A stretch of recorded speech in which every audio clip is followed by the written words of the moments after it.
So enrichment feeds into the natural drives, emotions of a dog. So it could be like some dogs love to scent. So hide and seek would feed into those natural drives. Hiding cookies or hiding toys would be something. I think enrichment has to provide agency for the dog in that they are in control of whatever that enrichment is. You aren't telling them that they have to do this. It was Wayne Dyer, whatever Wayne Dyer said. So it's like when our dogs lose themselves in time and are totally gone because they just love something. That's the part of enrichment. Is it right? So it gets free choice. It creates what we call a positive CER, a positive conditioned emotional response. Like the dog feels that when they are engaged in an enrichment activity.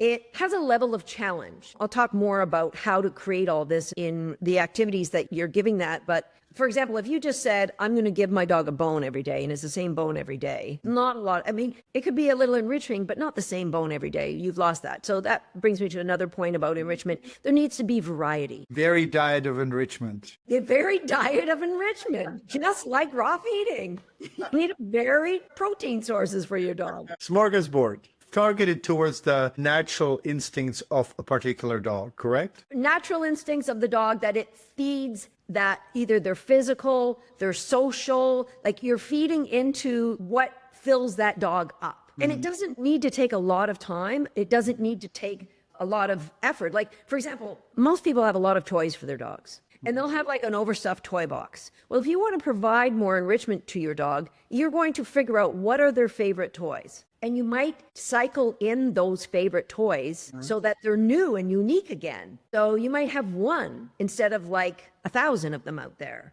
because 1,000 is just monotony now. Oh, they're always there. I don't really care. Too much.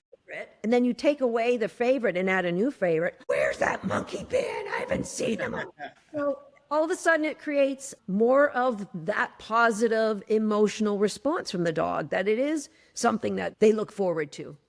So that's really, I would say, it was a long description of what enrichment is, but it's basically whatever your dog loves to do, create a safe, healthy form of it. Yep. And vary it in different formats and so on.